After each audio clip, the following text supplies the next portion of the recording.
नमस्कार, knocking-news.com में आपका स्वागत है। मैं हूं गिरिजेश वशिष्ठ। आजकल एक चलन चल रहा है, उसमें एक वीडियो बनाते हैं लोग और उस वीडियो में दबा के वो एक बात बार बार दोहराते हैं कि अब इस बार तो कांग्रेस ऊपड़ा साफ करेगी, मोदी जी बाहर हो जाएंगे, ये हो जाएगा, वो हो जाएगा, बड़ा चढ़ा कर। और ऐसा करके वो बहुत सारे लोग जो मोदी जी से छुटकारा पाना चाहते हैं उनके दिलों में जगह बना लेते हैं और उनके पास बहुत सारे दर्शक इससे आ जाते हैं। लेकिन ये नैतिक रूप से ठीक नहीं है। आज जो वीडियो मैं बना रहा हूं उस वीडियो की दिशा करीब करीब इसी स्टाइल की है और मैं जो कहूंगा उसका मतलब यही निकलेगा कि अब तो मोदी जी का सुपड़ा साफ होने वाला है वगैरह वगैरह। लेकिन ये एक रियलिस्टिक एनालिसिस है, इसमें एग्जेजरेशन नहीं है, बढ़ा चढ़ाकर कुछ नहीं बताया जा रहा है। आज मैं आपको आपके साथ में कुछ ताज़ा घटनाक्रमों को लेकर ये समझाने की कोशिश करूंगा कि अब मोदी जी के लिए धीरे धीरे करके 2024 का चुनाव कैसे मुश्किल होता जा रहा है। जो चुनाव चल रहा है, कुछ नए घटनाक्रम जो अभी चल रहे हैं और उनमें जिस तरह से उल्टे पत्ते पड़ रहे हैं मोदी जी के, वो सारी चीज़ें सामने आएंगी। एक सिरे से बात करते हैं। पहले आप केजरीवाल वाले मामले को ले लीजिए या फिर बीजेपी के टिकट बंटवारे को ले लीजिए और या फिर जो इलेक्टोरल बॉन्ड वाले मामले पर अपना कमज़ोर सा डिफेंस एक तैयार किया है मोदी जी ने, जिसका अभी भजन आप सुनेंगे 2-4 दिन में। और आपको पता है, मैं समय से पहले चीज़ें बता देता हूँ। तीनों ही मामलों में संकेत साफ मिल रहा है कि मोदी जी के लिए चीज़ें मैनेज करना मुश्किल हो रहा है। सबसे पहले भारतीय जनता पार्टी ने अपने टिकट के बंटवारों में क्या किया है। कई लोग तो भारतीय जनता पार्टी के पुराने नेता 5 बार के सांसद, आज एक 5 बार के सांसद ने कांग्रेस पार्टी ज्वाइन की है। 7 लिस्ट जारी हो चुकी हैं अभी तक बीजेपी की। 407 कैंडिडेट का ऐलान हुआ है और अभी तक 291 में से 101 सांसद का टिकट काट दिया है बीजेपी ने। अब इसको टिकट काटना कहें या खुद लोगों ने अपना नाम वापस ले लिया, यहाँ तक कि निर्मला सीतारमण का टिकट भी कट गया है और वो ये कह रही हैं कि मैं लड़ना नहीं चाहती हूँ, मेरे पास पैसे नहीं है। जिस बीजेपी का अंधाधुंध पैसे हैं इलेक्टोरल बॉन्ड के, वो अपनी वित्त मंत्री को लड़ने के लिए पैसे नहीं दे सकती। दूसरा, निर्मला सीतारमण कह रही हैं कि वो जाति समीकरण सेट नहीं हो रहा है वगैरह वगैरह। बहरहाल कुल मिला के वो इनकार कर चुकी हैं और उनके पति खुलकर इलेक्टोरल बॉन्ड पर मोदी सरकार पर हमला कर रहे हैं। इन दोनों चीज़ों को आप एक साथ मान सकते हैं, अलग अलग मान सकते हैं, लेकिन इतना पक्का है कि निर्मला सीतारमण उतना कंफर्टेबल नहीं है चुनाव लड़ने के लिए। मोदी जी की वित्त मंत्री हैं और जहाँ तक मोदी जी का पुराना रिकॉर्ड सबको पता है, उनके कैबिनेट में कोई ज़्यादा बड़ा आदमी बन नहीं सकता है। सुषमा स्वराज विदेश मंत्रालय में बड़ा नाप तोल के ही काम कर पाती थी, हर जगह मोदी जी छाए रहते थे। और वित्त मंत्रालय में भी मोदी जी, मैं 47 तक ये कर दूंगा, इतना ट्रिलियन अर्थव्यवस्था बना दूंगा, विश्वगुरु बना दूंगा बोलते हैं, लेकिन आखिर में निर्मला सीतारमण को हेडलाइंस में आने से रोक नहीं पाते हैं। ये उनकी अपनी एक पीड़ा है। उनको एक मनसूब मंडाविया चाहिए वित्त मंत्रालय में, तो जाहिर बात है कि जब वो चुनाव नहीं लड़ेंगी तो या तो राज्यसभा से लेकर लाना पड़ेगा, क्योंकि कोई और वित्त मंत्रालय चलाने लायक है नहीं, या कुछ लोगों को जिनको राज्यसभा से लोकसभा में ला रहे हैं उनके लिए करवाया जाएगा। बहरहाल अब तक 101 सांसदों के टिकट कट चुके हैं, करीब 34% सांसदों के टिकट कट चुके हैं, ये डाटा है। 7 में से 6 सांसद दिल्ली के कट चुके हैं। कर्नाटक में 25 में से 12 सांसदों को ड्रॉप कर दिया गया है। उत्तराखंड में 5 में से 2, राजस्थान में 8 सांसदों का टिकट कटा है। इनमें से 3 विधायक पहले ही बना दिए गए थे। असम में 9 में से 5 को ड्रॉप किया गया है। गुजरात में से 26 में से 15 सांसदों का टिकट काट दिया गया है। झारखंड में 11 में से 5 सांसदों को पार्टी ने टिकट नहीं दिया है। मैं कई बार आपको बता चुका हूँ, हरियाणा में भी 3 टिकट कटे 10 में से। इसी तरह से ओडिशा में 4 और बिहार में 3 सांसदों को पार्टी रिपीट नहीं कर रही है। इन पूरी चीज़ों का अगर आप मतलब समझें, जो टिकट कटने का सवाल है, पहली लिस्ट में 33, दूसरी में 30, 5वीं में 37 और 6ठी लिस्ट में एक सांसद, मौजूदा सांसद को टिकट नहीं दिया है। कोई पार्टी अपने 34% सांसदों का टिकट कब काटती है? तब काटती है जब पार्टी को ये फीडबैक हो कि 10 साल काम करने के बाद जनता मुझसे खुश नहीं है, तो सांसद का टिकट काटने से उस गुस्से को कम कर दिया जाता है, क्योंकि उसके क्षेत्र में, सांसद के संसदीय क्षेत्र में कितना भी मोदी जी का डंका बज रहा हो, लेकिन पार्टी का चेहरा वो व्यक्ति होता है। तो अगर आप उस व्यक्ति की नाराज़गी को दूसरा आदमी बिठा के कम कर सकते हैं तो जान बचा सकते हैं। यानी कि एक एहसास मोदी जी को बहुत तगड़े तरीके से है कि पार्टी के अंदर कहीं ना कहीं कुछ खतरे के सिग्नल देखे जा रहे हैं। जो इंटरनल सर्वे हैं, दूसरी चीज़ें वो भी दिखाई दे रही हैं, और पार्टी के कार्यकर्ताओं का जो गुस्सा है वो भी बहुत बड़ा एक कंसर्न है, क्योंकि कई लोग ऐसे नेता हैं जो अपने कार्यकर्ताओं को कुछ समझते नहीं हैं, उनका टिकट काट दिया गया है। और इसके साथ साथ जो एक आधा दिन पहले आए थे वो जिंदल साहब, हिसार वाले, जिन्होंने स्टिंग ऑपरेशन में सुधीर चौधरी को तिहाड़ भिजवाया था, नवीन जिंदल, उनको टिकट मिल गया कुरुक्षेत्र से। तो इस तरह से भरपूर पूरी पार्टी बदल के दलबदलुओं से भर गई है, और वो पूरी तरह से मोदी का परिवार हो गई है, जो मैंने आपको पहले बताया था। चुनाव के बाद में जो बचे हुए लोग हैं वो भी चले जाएंगे। गडकरी जी के एकदम क्लोज एसोसिएट के खिलाफ केस भी हो चुका है। खैर, जो हमारी थीम है, सूत्र है आज का, वो ये है कि किस तरह से बीजेपी कमज़ोर दिख रही है। तो पहली चीज़, जो टिकटों का बंटवारा है उसको आपने देख लिया कि उससे किस तरह से फ़र्क पड़ा है। दूसरा, इलेक्टोरल बॉन्ड पर सुप्रीम कोर्ट का फैसला आके काफ़ी ज़्यादा अरसा निकल गया है, और उस फैसले की जितनी समीक्षा की जा रही है उतना ही गंदा, घटिया, गिरा हुआ और भयावह चेहरा, जो मवाद से भरा हुआ चेहरा है, वो हमारे सामने आ रहा है देश की राजनीति का। और वो चेहरा लगातार एक्सपोज होता जा रहा है, और उसके एक्सपोज होने के बाद भारत की अर्थव्यवस्था की जो स्थिति है और भारत की अर्थव्यवस्था, इसका जो असर पड़ने वाला है, क्योंकि जो इन्वेस्टर है वो पैसा नहीं लगाएगा, मैंने वीडियो लगा के आपको बताया था। तो वो लगातार खराब स्थिति बन रही है, थू थू हो रही है, और कहीं पे भी कोई भी जवाब नहीं है कि भैया आपने क्यों उसको अरेस्ट किया पहले तो एक आदमी को, और जैसे ही उसने चंदा दिया आपने उसको छोड़ दिया।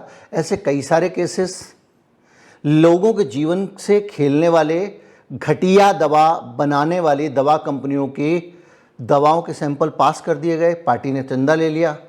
इस तरह से जो वसूली चंदे की हुई है वो जानकारियाँ सामने आई। तो मोदी सरकार ने अब एक तरीका निकाला अपनी इमेज बचाने का।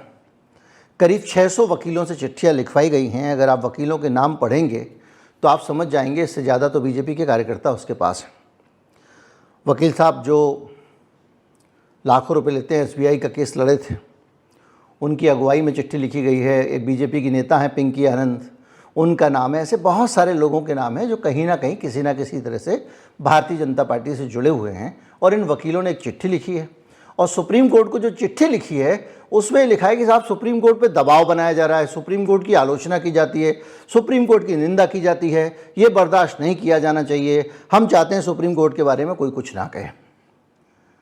लोकतांत्रिक देश है भैया, असहमतियाँ दर्ज की जाएंगी, क्योंकि कपिल सिब्बल ने भी कुछ दिन पहले कह दिया था, कहा कि साहब जब इतिहास लिखा जाएगा तो इस दौर को बहुत अच्छे दौर के तौर पर नहीं दर्ज किया जाएगा। तो जवाब आया आसंदी की तरफ से जज साहब का। लेट्स सी, देखते हैं क्या होता है। इस तरह की चीज़ें चल रही हैं। अब इसको ये कहा जा रहा है कि एक खास तरह की आइडियोलॉजी है, वो दबाव बनाती है जुडिशरी पे, उसके ऊपर आरोप लगाती है। एक जिक्र वो केजरीवाल वाले केस का किया गया कि केजरीवाल की जमानत का केस गया जब सुप्रीम कोर्ट में, और पता चला कि जो जज साहिबा कौन है तो उसको विड्रॉ कर लिया गया। अब जज साहिबा की कीर्ति पताका जो है सोशल मीडिया पर जो भी फैलाई जिन लोगों ने, उसके बारे में मैं कोई बात नहीं करूँगा, लेकिन उनका फैसले और दूसरा बैकग्राउंड देखते हुए तो उसमें ये भी कहा गया कि ये बेंच को लेकर बड़े लोग जो है वो करते हैं कि इस बेंच में जाएंगे उसमें नहीं जाएंगे, ये भी है। कुल मिला के निचोड़ ये है कि न्यायपालिका पर दबाव बनाया जा रहा है, और निचोड़ ये नहीं है। निचोड़ ये है जो हिडन है कि न्यायपालिका दबाव में फैसले न ले। भारतीय जनता पार्टी की तरफ से ये जो वकील साहिबान हैं, इन्होंने जो चिट्ठी लिखी है उसका निचोड़ ये है कि न्यायपालिका दबाव में फैसले न ले। और जब वो ये लिखते हैं कि न्यायपालिका दबाव में फैसले ना ले, तो वो ये कहते हैं कि न्यायपालिका दबाव में फैसले ले रही है। और आज आप एक पर्ची पे लिख के रख लीजिएगा, 3 दिन के अंदर, 1 हफ्ते के अंदर भारतीय जनता पार्टी गा गा कर कहेगी कि एक जो लुटियन लॉबी है, एलीट लॉबी है, वामपंथी लोग हैं, बुद्धिजीवी तबका है, कांग्रेस के पिट्ठू हैं, बिके हुए लोग हैं, इन लोगों ने सुप्रीम कोर्ट पे दबाव डाल डाल के ये फैसला लिखवा लिया, मोदी जी तो सोने की तरह पवित्र हैं। सोशल मीडिया पे ये सब आना शुरू होने वाला है। तो ये एक डिफेंस भारतीय जनता पार्टी ने सोचा है इलेक्टोरल बॉन्ड वाले एक्सटॉर्शन लूट वाली जो खबरें हैं उनके मुकाबले। ईवीएम को लेकर भी अगर सरकार को इस स्तर पे आना पड़े कि सोशल मीडिया पे या कहीं पे भी ईवीएम को लेकर जो जानकारियां पड़ी हुई हैं, जो विषय लोगों ने उठाए हैं, जो मुद्दे लोगों ने उठाए हैं, प्रोफेसर्स ने, टेक्नोक्रेट्स ने, आईएएस अधिकारियों ने नौकरी जो छोड़ चुके हैं, उन सारी की सारी जानकारी सामग्री को या तो हटा दिया जाए इंटरनेट से, या उसको डिस्करेज किया जाए, या उस जानकारी से फंडिंग हटा दी जाए। इसका मतलब ये है कि इलेक्ट्रॉनिक वोटिंग मशीन पे जिस तरह के सवाल लोग उठा रहे हैं, उन सवालों का जवाब देने की हालत में इलेक्शन कमीशन नहीं है, ना उन पे बहस करने को तैयार है। और उससे भी बड़ा सवाल कि जब विपक्ष के नेता चुनाव आयोग से इस मुद्दे पर टाइम मांगते रहे तो चुनाव आयोग ने नहीं दिया। इससे भी पता चलता है कि भारतीय जनता पार्टी इस मुद्दे पर अपने आप को डिफेंड करने की हालत में नहीं रही है। अब आते हैं असली केजरीवाल वाले मसले पे। केजरीवाल की गिरफ्तारी हुई। गिरफ्तारी होने के बाद केजरीवाल को जेल में डाल दिया गया। मैंने आपको बताया था कि ये केजरीवाल है, ये कोई और आदमी नहीं है। केजरीवाल ने इसको एक आंदोलन बना दिया है, और ये आंदोलन जो गिरफ्तारी का कदम इन्होंने उठाया है, ये धीरे धीरे जनता के बीच जा रहा है। हर जगह पे इस देश में छोटे बड़े प्रदर्शन हो रहे हैं, और उन प्रदर्शनों के ज़रिए लगातार भारतीय जनता पार्टी के ऊपर सवाल उठ रहे हैं। संजीव भट्ट, जिन्होंने मोदी शाह के ऊपर बहुत गंभीर आरोप लगाए थे, आईपीएस अधिकारी थे, आज उनको कहीं गांजे की पुड़िया प्लांट करने के केस में फिर से सजा हो गई है। किसी गुजरात के सेशन कोर्ट से हुई है। जाहिर बात है संजीव भट्ट का मसला भी बनेगा, लेकिन केजरीवाल का जो मसला है वो मसला ऐसा नहीं है। संजीव भट्ट की पत्नी अपना एक आंदोलन चलाए हुई हैं, सोशल मीडिया पे डालती रहती हैं कि भाई बाकी इसके अलावा वो आदमी जो है वो ज़्यादा कुछ करने की स्थिति में, लेकिन केजरीवाल सड़कों पर, सोशल मीडिया में, हर जगह उतरा हुआ। और आज केजरीवाल ने अपना जो केस था जमानत वाला, उसको जिस तरह से खूबसूरती से अदालत के सामने लड़ा, वो अपने आप में याद दिलाता है कि पुराने ज़माने में जब बड़े बड़े लोग, स्वतंत्रता सेनानी अपना मुकदमा लड़ते थे, किस तरह के बयान दिया करते थे। केजरीवाल ने अपने भाषण में, अपना भाषण ही कहना चाहिए क्योंकि वो हिंदी में बोल रहे थे और उनका पूरा ध्यान जज साहिबा को एड्रेस करने से ज़्यादा जनता को एड्रेस करने पर था। और उसमें उन्होंने कहा कि मैं इसलिए नहीं आया हूँ कि आप मेरे को ज़मानत दे दें, रिहा होने नहीं आया हूँ, रिमांड कम करवाने नहीं आया हूँ, जितनी रिमांड लेनी है ईडी ले ले। ये जज के सामने बोल रहे हैं, ये पॉलिटिकल बयान नहीं है, ना ट्वीट कर रहे हैं।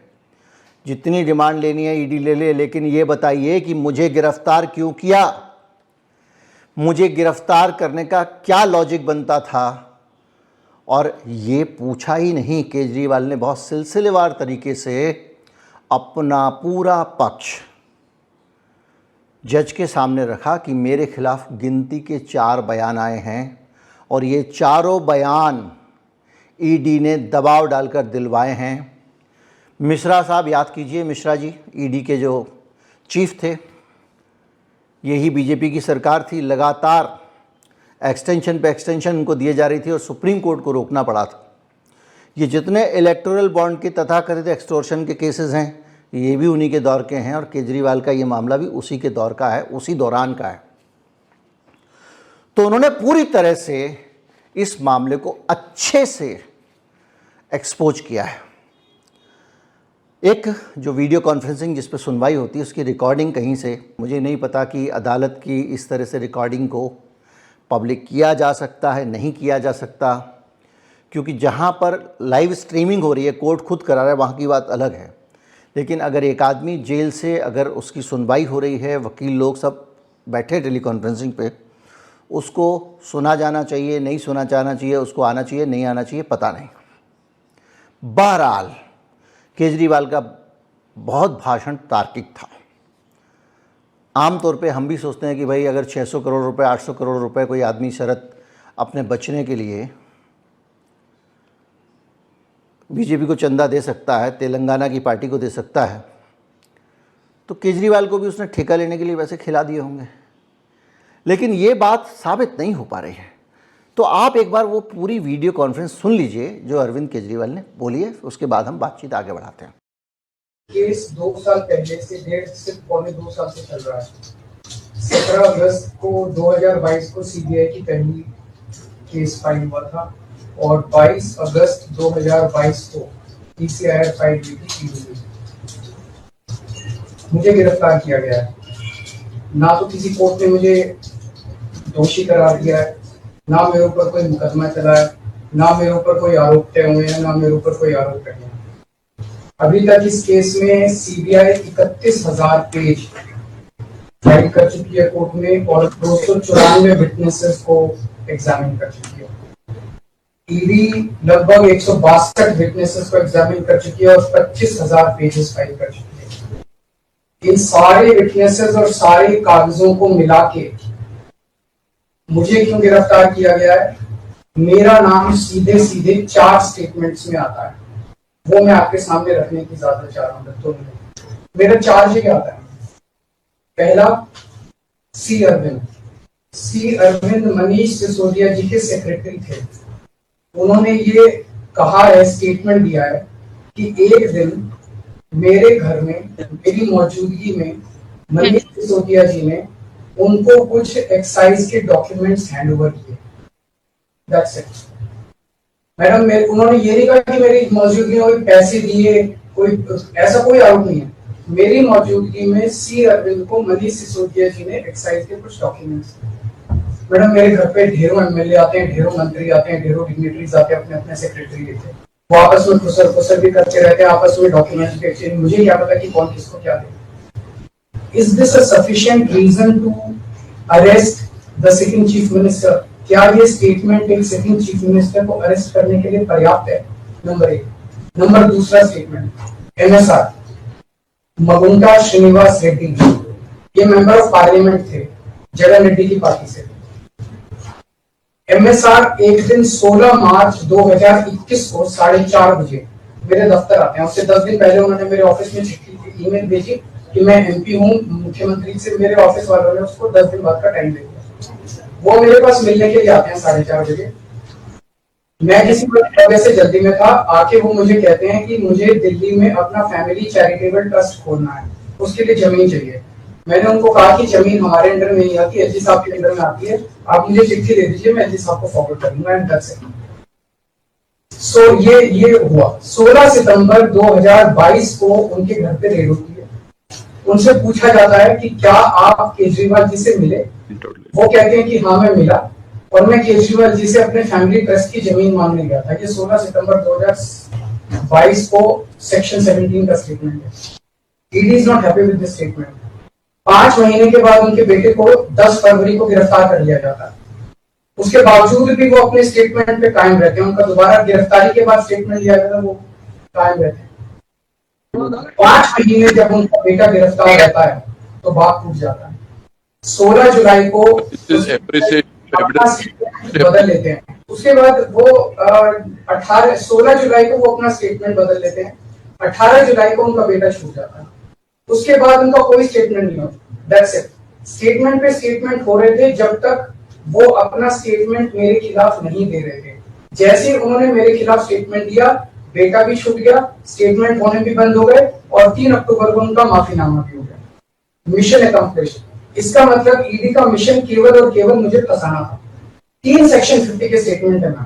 तीनों सेक्शन 50 के statement they are equal in the eyes of the law. तीनों बराबर है, तीनों की ग्रेविटी सेम है। तो उसमें से एक स्टेटमेंट के तवज्जो क्यों दी गई? क्या जांच की गई है जानने के लिए इसमें से एक ठीक है, बाकी 2 गलत है। जो 25,000 पेज ईडी ने फाइल किए हैं कोर्ट के अंदर, उन 25,000 में जो केजरीवाल के खिलाफ वाला स्टेटमेंट है केवल वो लगाया गया है, बाकी दोनों स्टेटमेंट दबा दिए गए। क्यों मैम? कोर्ट के सामने तीनों स्टेटमेंट लाए जाने चाहिए थे ताकि कोर्ट डिसाइड करता है कि सच्चाई क्या है। चलिए ठीक है। एक मिनट मैम, तीसरा स्टेटमेंट है उनके बेटे का, राघव मगुंटा। राघव मगुंटा से 16 सितंबर को उसके घर पे जब रेड होती है उनसे स्टेटमेंट लेते हैं, he says whatever his father had said. उसके बाद 10 फरवरी को उनको अरेस्ट किया जाता है। उसके बाद उनके 5 स्टेटमेंट्स होते हैं, पांचों स्टेटमेंट्स में वो वही बोलते हैं जो पहले बोला। फिर 5 महीने तक वो जेल में रहते हैं। उसके बाद जब 16 जुलाई को उनके पिताजी स्टेटमेंट बदलते हैं तो 18 जुलाई को उनको छोड़ दिया जाता है। तो 7 स्टेटमेंट्स उनके हुए, 6 में वो मेरे खिलाफ नहीं बोलते, 7वें में जैसे ही मेरे खिलाफ स्टेटमेंट देते हैं उनका उसके बाद कोई स्टेटमेंट नहीं होता, उनको जेल में छोड़ दिया जाता है, उन्हें माफीनामा दे दिया जाता है। तो जो 6 स्टेटमेंट्स हैं ये रिकॉर्ड पे नहीं लाए जाते। चौथा है शरद रेड्डी। शरद रेड्डी के केस में 16 सितंबर को उसको अरेस्ट किया गया, 16 सितंबर को उसने रेड हुई, उसने मेरे खिलाफ कुछ नहीं बोला। 9 नवंबर को उसका स्टेटमेंट लिया, उसने कुछ नहीं बोला। 10 नवंबर को उसकी अरेस्ट हुई। उसके बाद उसके 9 स्टेटमेंट्स होते हैं मैम, 9 स्टेटमेंट्स वो मेरे खिलाफ नहीं बोलता। उसके बाद 6 महीने उसको अरेस्ट करने के बाद 25 अप्रैल को वो टूट जाता है और वो केवल इतना कहता है कि मैं विजय नायर के साथ मिलने सीएम साहब के पास गया था, सीएम साहब जल्दी में थे, सीएम साहब ने कहा कि विजय के टच में रहो, विजय अच्छा लड़का है। मैं केवल ये जानना चाहता हूं कि क्या ये 4 स्टेटमेंट्स एक सिटिंग चीफ मिनिस्टर को अरेस्ट करने के लिए, मैम 2 मिनट दे दीजिए, कि ये पर्याप्त है? नंबर 1। नंबर 2, जो 30,000 पेज फाइल किए गए हैं, ये 30,000 पेज के अलावा 1 लाख पेज ईडी के दफ्तर में जो हमारी बेगुनाही के सबूत है मैम, उनको कोर्ट के सामने नहीं लाया गया। ये दूसरी बात मैं ये कहना चाहता हूँ, ये शराब घोटाले का पैसा आखिर है कहाँ, जो शराब घोटाला कहा जा रहा है। मैम ये आरोप लगाया जा रहा है कि 100 करोड़ रुपए किसी साउथ लॉबी ने शराब की हमने पॉलिसी बनाने के लिए, हाँ जी हाँ जी, आदमी पार्टी। मैम ये जस्टिस संजीव खन्ना का ऑर्डर है। जस्टिस संजीव खन्ना का order ma'am page 22 para 12। The assertion in the complaint filed by DOE that kickback of rupees 100 crore was actually paid by Liquor Group is a matter of debate. Sanjeev Khanna कह रहे हैं, इसका मतलब ये साबित नहीं हुआ, इसका मतलब ये विवादास्पद है, इसका मतलब ये संदेहास्पद है, इसका मतलब इसके लिए सबूत नहीं है। तो जो 100 करोड़ रुपए ये कह रहे हैं कि हम लोगों ने रिश्वत ली, वो रिश्वत तो संदेहास्पद है, उसमें तो सबूत ही नहीं है। लेकिन असली शराब घोटाला क्या है? असली शराब घोटाला शुरू होता है ईडी की जांच के बाद। जब ईडी की जांच शुरू हो जाती है, ईडी की जांच के 2 मकसद हैं। एक स्मोक स्क्रीन क्रिएट करना पूरे देश के सामने, आम आदमी पार्टी ने चोरी की है, आम आदमी पार्टी भ्रष्टाचारी है, आम आदमी पार्टी ने शराब घोटाला किया, और उसके पीछे एक्सटॉर्शन रैकेट करना जिसके जरिए वो एक्सटॉर्शन रैकेट करना जिसके जरिए वो पैसे इकट्ठे कर रही है। मैं आपको सबूत दे रहा हूँ। शरद रेड्डी के केस में शरद रेड्डी को बेल 2 वजह से मिली। एक, शरद रेड्डी ने मेरे खिलाफ स्टेटमेंट दिया और शरद रेड्डी ने अरेस्ट होने के बाद 55 करोड़ रुपए का चंदा बीजेपी को दिया। 55 करोड़ रुपए के bonds arrest, so he bought his bail ma'am, he bought his bail. Now the money trail is clearly established. Money trail is clearly established. Ma'am, just last 1 minute. Last 1 minute. The money trail is established, ma'am. उसने अपनी bell arrest होने के बाद 55 करोड़ रुपए का चंदा BJP को दिया, बीजेपी के अकाउंट में सीधा गया। मनी ट्रेल इज एस्टैब्लिश्ड और यही पूरी जांच का मकसद था। एक तरफ आम आदमी पार्टी को क्रश करना, एक स्मोक स्क्रीन क्रिएट करना, भ्रम का पर्दा, और पीछे से एक्सटॉर्शन करना। तो अब जो पूरा सीन बन रहा है वो सीन ये बन रहा है कि इस समय भारतीय जनता पार्टी का जो कार्यकर्ता कैडर है उसके पास कोई मोटिवेशन नहीं है, क्योंकि कोई इश्यू नहीं। जो मसले इनके खिलाफ उठ रहे हैं उन मसलों को तार्किक तरीके से ये अपने कार्यकर्ता को समझाने में नाकाम है।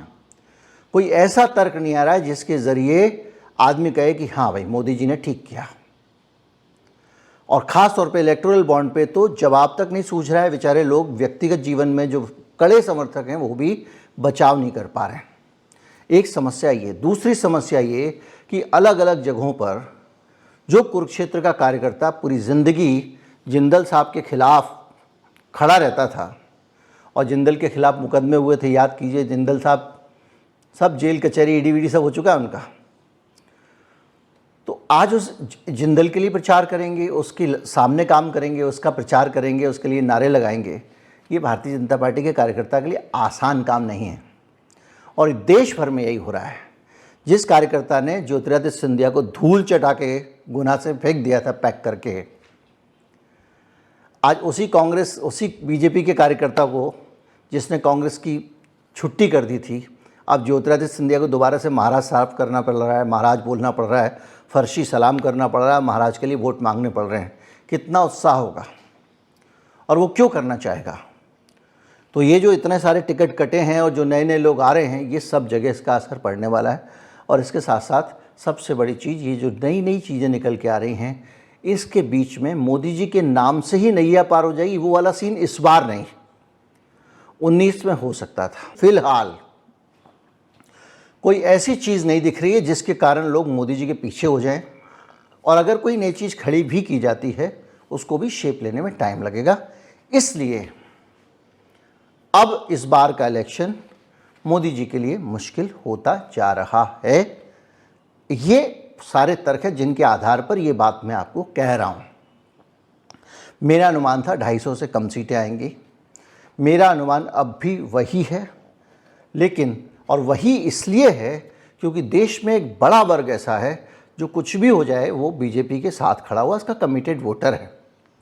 वो व्यक्ति, उसका मन नहीं मानता, वो सारी चीज़ें हो, लेकिन फिर भी कहता है कोई बात नहीं, और वो वर्ग जो है वो बीजेपी को वोट देगा। और उसी की वजह से ये मैं 200-250 सीटों की बात कर रहा हूँ। लेकिन अगर उस वर्ग में भी कुछ लोग डिसअपॉइंट हो गए तो इस सीटों की संख्या बहुत तेज़ी से गिर सकती है। उम्मीद करता हूँ कि आप मेरी भावना समझ गए होंगे और आज के दौर में वो वीरस की बातें करके व्यूज़ जुटाने वाली गैंग में मैं शामिल नहीं हूँ। मैं, देखिए साहब, मैं हूँ वो डॉक्टर जो एक क्लिनिक होता है ना, डॉक्टर का क्लिनिक वाला डॉक्टर हूँ। पुड़िया बांधता हूँ, दवा देता हूँ, आपसे पैसे ले लेता हूँ या कभी कभी पर्चा बना देता हूँ। मैं नर्सिंग होम वाला नहीं हूँ। अब नर्सिंग होम वालों के साथ में दिक्कत ये होती है कि जब वो नर्सिंग होम खोलते हैं तो नर्सिंग होम चलाने का खर्चा चाहिए होता है। खर्चा चलाने के लिए फिर उनको पैसे भी चाहिए, और पैसे फिर कमाई से ही होंगे, तो जाहिर बात है वो 4 टेस्ट एक्स्ट्रा लिखेंगे, 4 ये एक्स्ट्रा लिखेंगे। इसी तरह से सूचना के मामले में भी ये होता है कि कुछ लोग फिर बढ़ा चढ़ा कर अतिरंजना में चीज़ें सोशल मीडिया पे डालते हैं, और सिर्फ इसलिए डालते हैं कि उनको ये लगता है कि चलो भाई इस बहाने मुझे ज़्यादा व्यूज़ मिल जाएंगे। लेकिन ये चीज़ें जो हैं ये सबका अपना रिवाज है। मेरा जहाँ तक मानना है, मैं जितना अधिकतम मुझे लगता है कि हाँ ये हो सकता है वो आपको बता दे रहा हूँ। थंबनेल वगैरह में ज़रूर कभी कभी जोश दिखाते थे, अलग बात है, लेकिन ये एक पक्का दृश्य दिख रहा है अभी तक का, जिसके हिसाब से मोदी जी की वापसी मुश्किल काम लग रही है। मुश्किल, नामुमकिन नहीं लग रही है। अब अगर अल्पमत में सरकार आई, मोदी जी के नाम पे कितनी पार्टियां सहमत होंगी, कितनी नहीं होंगी, किस तरह का मैनिपुलेशन होगा, ये बात की बात है। नमस्कार, जय हिंद।